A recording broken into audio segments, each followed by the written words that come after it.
Ah, l'Égypte. Quand j'étais jeune, je me passionnais pour cette civilisation antique, pour son panthéon de dieux et tous les mystères qui l'entourent. Et j'étais fasciné par ces hiéroglyphes. On sait tous que notre Champollion national a déchiffré les hiéroglyphes il y a 200 ans tout pile. Mais du coup, comment a-t-il fait ? Et est-ce que c'est absolument nécessaire d'avoir une pierre de Rosette pour pouvoir comprendre une langue inconnue ?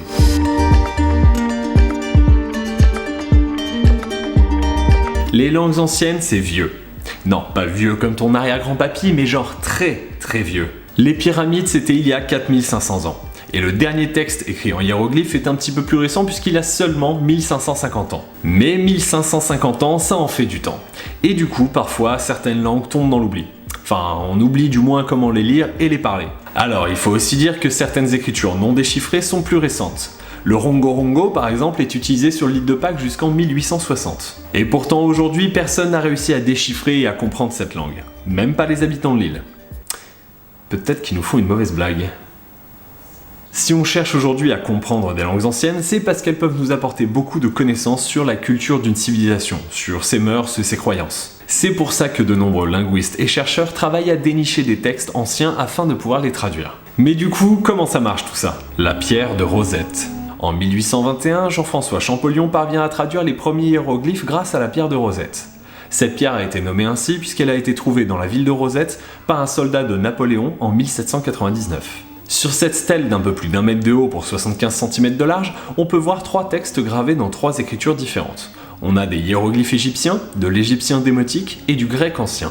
Pour la petite histoire, l'égyptien démotique est une écriture plus cursive que les hiéroglyphes qui étaient dessinés. Cette écriture est apparue en complément des hiéroglyphes quand les scribes ont commencé à avoir trop de boulot et du coup moins de temps pour écrire.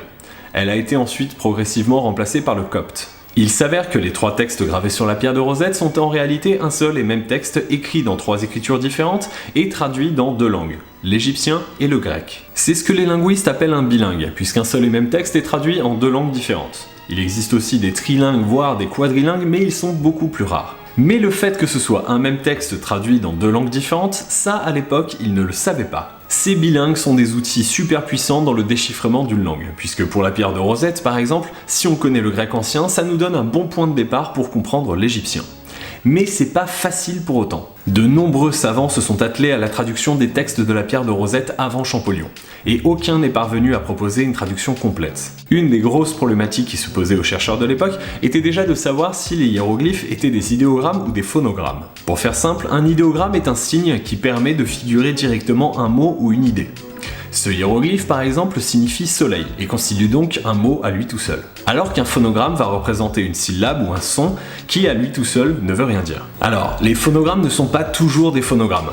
En français par exemple, la lettre X permet de créer le son x, comme dans axe. Mais si on prend un mot au pluriel comme animaux par exemple, ce n'est plus un phonogramme puisque le X est muet. Et là vous commencez à voir un petit peu la difficulté de la lecture d'une langue inconnue quand des signes peuvent avoir une signification différente selon leur position dans un mot ou dans une phrase. Et du coup, quelle a été la méthode de Champollion pour réussir là où tous ses prédécesseurs avaient échoué ? Les cartouches et les noms des rois. Alors même si aucun savant n'avait réussi à proposer une traduction complète, certains avaient émis des théories qui ont été très utiles à Champollion. Mention spéciale à Jean-Jacques Barthélemy, un archéologue de l'époque, qui avait fait l'hypothèse que dans l'écriture hiéroglyphique, les cartouches entouraient les noms des rois. Et du coup, Champollion, grâce au travail de ses prédécesseurs et par ses connaissances très poussées en grec et en copte, va avoir une idée toute simple mais absolument géniale. Il va compter le nombre de hiéroglyphes présents sur la pierre de Rosette et le nombre de mots grecs dans le texte. Au total, il trouve 1419 hiéroglyphes pour 486 mots grecs, ce qui lui permet directement de déduire que les hiéroglyphes ne sont pas tous des idéogrammes. Et oui, si chaque hiéroglyphe était un idéogramme et permettait donc de symboliser un mot ou une idée, il devrait y en avoir à peu près le même nombre que de mots grecs. De même, il fait une deuxième déduction puisque pour lui, il y a trop de hiéroglyphes différents pour que ce soit un système alphabétique. Alors attention, ça ne veut pas non plus dire que tous les hiéroglyphes sont des phonogrammes. Ça peut être un mélange d'idéogrammes et de phonogrammes. Mais déjà, ça donne une bonne base de départ pour la réflexion et ça permet d'éliminer un paquet d'hypothèses qui avaient été faites par le passé. En partant de là et en reprenant l'hypothèse de Barthélemy comme quoi les noms de rois étaient inscrits dans des cartouches, il cherche à trouver une correspondance entre ces cartouches et le texte grec. Il finit par trouver le nom de Ptolémée, écrit Ptolémaios en grec et qui est un ancien roi égyptien. Il pense avoir trouvé une correspondance entre le nom de Ptolémaios, constitué de 10 lettres en grec, et un cartouche constitué de 7 hiéroglyphes. ce qui conforte dans son idée que les hiéroglyphes sont un système de notation phonétique et non pas alphabétique. Il validera définitivement cette hypothèse lorsqu'il comparera son travail de la pierre de Rosette avec des inscriptions gravées sur l'obélisque de Philae, où des hiéroglyphes étaient également traduits en grec. Sur cet obélisque, les noms de Ptolémée et de Cléopâtre sont écrits. Pour sa première transcription des hiéroglyphes qui composent le nom de Ptolémée sur la pierre de Rosette, Champollion avait fait des hypothèses sur la phonétique de chaque symbole. Or, le nom de Cléopâtre partage les sons P, T, O et L avec Ptolémée. Et en comparant ces hypothèses, c'est un match! Il complète donc un petit peu plus sa compréhension des hiéroglyphes en déduisant les sons des derniers hiéroglyphes qui constituent le nom de Cléopâtre. Et il continue avec la même méthode pour d'autres noms de rois comme Ramsès ou Thoutmosis, jusqu'à avoir traduit l'ensemble des hiéroglyphes égyptiens. Au final, la pierre de Rosette aura juste servi à Champollion de point de départ dans sa traduction des hiéroglyphes et n'aura pas été un dictionnaire de traduction idéal comme on l'imagine souvent. Bon, c'est bien joli tout ça, mais si on n'a pas de pierre de Rosette, de trilingue ou autre, comment on fait? Déchiffrer une langue. Pour déchiffrer une langue, on commence à se rapprocher de concepts un peu plus connus par les gens qui aiment les énigmes, mélangés à une bonne connaissance de la civilisation à laquelle on s'intéresse. Deux étapes indispensables dans le déchiffrement d'une langue sont l'inventaire des signes d'une part et la recherche de noms propres d'autre part. Inventorier tous les signes d'une langue est capital. Cela permet de faire directement des hypothèses sur la nature de l'écriture. Est-ce qu'elle est alphabétique ou phonétique, ou est-ce qu'elle est constituée uniquement d'idéogrammes? Bref, la morphologie d'une langue renseigne déjà un petit peu sur sa lecture. Et ensuite, il faut tenter de se raccrocher à des choses connues et dont la forme varie assez peu d'une langue à l'autre, les noms propres. C'est ce qui a permis à Champollion de déchiffrer les hiéroglyphes. Le nom Ptolémaios en grec se dit Ptolmès en égyptien. C'est pas exactement la même chose, mais c'est suffisamment proche pour déjà donner un indice. Ces noms propres peuvent être des noms de reines, de rois, de royaumes, de pays, de villes et j'en passe. Le but est vraiment d'obtenir un catalogue de noms avec leur correspondance avec les signes dans la langue étudiée. Bon alors dit comme ça paraît simple et assez rapide, mais en réalité c'est très complexe. Déjà il faut trouver des textes à étudier, et en quantité. Parce que c'est pas super facile de déchiffrer une langue tout entière si tout ce qu'on a c'est 3 tablettes en argile avec des recettes de crêpes. Ensuite il faut faire des hypothèses sur les mots qui devraient être les noms propres que l'on cherche. Parce que je vous rappelle qu'on étudie une langue inconnue dont on ne connaît aucun signe. Bref, cela peut littéralement prendre des dizaines d'années pour réussir à déchiffrer une langue dans son intégralité. Et d'ailleurs je vous parle de déchiffrement depuis tout à l'heure. Mais parce que c'est vraiment ça, c'est du déchiffrement. Si vous parlez pas allemand par exemple, vous pouvez le lire puisqu'ils partagent le même alphabet que nous, mais vous n'en comprendrez pas un seul mot. Et ben là c'est pareil, il faut déjà passer cette première étape de lecture avant de pouvoir le comprendre. Et du coup vous devez vous poser la question, comment passe-t-on du déchiffrement à la compréhension d'une langue? Comprendre une langue. Déchiffrer une langue, c'est cool. La comprendre, c'est quand même mieux.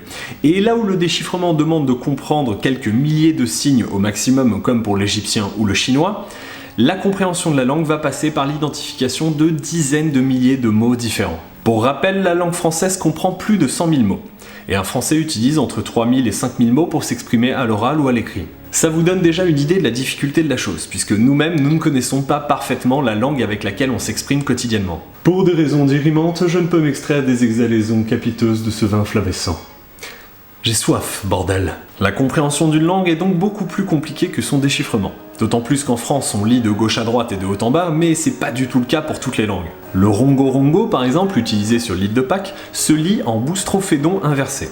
Tiens, encore un mot chelou. En gros, on commence à lire le texte en commençant par le bas de gauche à droite, puis quand on arrive au bout de la ligne, on prend le support, on le retourne à 180 degrés, et on continue comme ça de gauche à droite, et ainsi de suite. Ça crée tout de suite un joyeux mélange. Sans parler du quipu des Incas qui utilisaient un système complexe de nœuds sur des cordelettes pour écrire leur texte. Globalement, 2 méthodes sont utilisées pour comprendre une langue, l'étymologie et la typologie. L'étymologie consiste à trouver des langues apparentées à la langue que l'on essaye de comprendre. Les langues ne sortent pas de nulle part, elles ont toute une histoire, une origine. Donc en faisant des comparaisons avec des langues connues, on parvient à faire des liens qui vont nous faire comprendre des mots au fur et à mesure. Par exemple, le gaulois présente pas mal de similarités avec le breton qui est encore parlé aujourd'hui. Un autre exemple, beaucoup de mots en français sont assez proches de mots latins. Mais l'étymologie ne fait pas tout. Et les linguistes utilisent alors la typologie de la langue. L'étude de la typologie consiste à trouver des invariants dans des groupes de langues. Les invariants sont des ressemblances entre différentes langues et notamment des langues qui partagent une histoire commune. Par exemple, toutes les langues du monde permettent d'exprimer des idées comme manger, marcher, soleil ou enfant. Elles permettent avant tout de verbaliser l'expérience des êtres humains. Un autre exemple, un petit peu plus technique, est que dans les langues indo-européennes, comme le grec, le latin ou l'allemand, les déclinaisons sont toujours utilisées. Rosa, rosa, rosam, rosae, rosae, rosa. Ceux qui ont fait du latin au lycée savent. C'est donc notamment par l'étude de ces invariants que les chercheurs parviennent à trouver un point d'accroche pour la compréhension d'une langue. Mais c'est bien difficile et ça peut prendre littéralement des années. Au final, le déchiffrement d'une langue et sa compréhension sont des sujets assez difficiles, car ils nécessitent quasi systématiquement une très bonne connaissance de la culture d'une civilisation, comme les noms de villes, de rois, etc. Et si vous n'êtes toujours pas convaincu de la difficulté de la compréhension d'une langue, voilà un petit exemple qui a déjà été traité par Alexandre Astier dans l'Exoconférence. Les plaques envoyées avec la sonde Pioneer. Cette plaque est censée montrer à d'éventuels extraterrestres à quoi on ressemble et comment trouver la Terre. Sans déconner. Si je recevais une plaque comme ça, je serais bien emmerdé pour la comprendre alors que je suis un humain qui vit sur Terre. Et si vous ne l'avez pas vu, je vous conseille vivement d'aller voir le documentaire Into Eternity, sorti en 2010, et qui traite du stockage des déchets radioactifs. Dans ce film, on voit un complexe de stockage censé exister pour 100 000 ans, temps nécessaire pour que les déchets ne soient plus radioactifs. Pour rappel, les pyramides c'est 4500 ans, donc 100 000 ans c'est juste un truc de dingue. Et du coup dans ce film, les chercheurs se posent des questions quasi philosophiques. Comment est-ce qu'on explique aux humains du futur qu'il ne faut pas entrer dans ce bâtiment parce qu'il y a des déchets radioactifs mortels? Quelle langue est-ce qu'on utilise? Est-ce qu'on utilise plutôt des dessins ou des pictogrammes? Et quand bien même on arrive à se faire comprendre, est-ce que les habitants du futur n'entreront quand même pas à la recherche d'un trésor? Après tout, des avertissements de mort et de malédiction étaient inscrits sur les tombeaux des pharaons. Faut croire qu'on est des petits curieux. Voilà, si ce genre de vidéo sur les grandes énigmes vous plaît, n'hésitez pas à vous abonner à la chaîne et à cliquer sur la cloche pour ne pas manquer la suite. Allez, on passe maintenant à la solution de l'énigme de la semaine dernière avec, comme d'habitude, la solution détaillée en suivant un lien dans la description. Et comme l'Égypte c'est rigolo, je vous propose une énigme pour cette vidéo qui reste dans le thème. C'est cadeau. Et n'hésitez pas à suivre le lien dans la description pour pouvoir tester vos réponses. Merci à tous d'avoir regardé cette vidéo, n'hésitez pas à mettre un pouce en l'air si ça vous a plu, abonnez-vous à la chaîne et activez la cloche pour ne pas manquer la suite, et n'hésitez pas à partager votre point de vue et vos suggestions en commentaire. Allez, je vous dis à bientôt, ciao!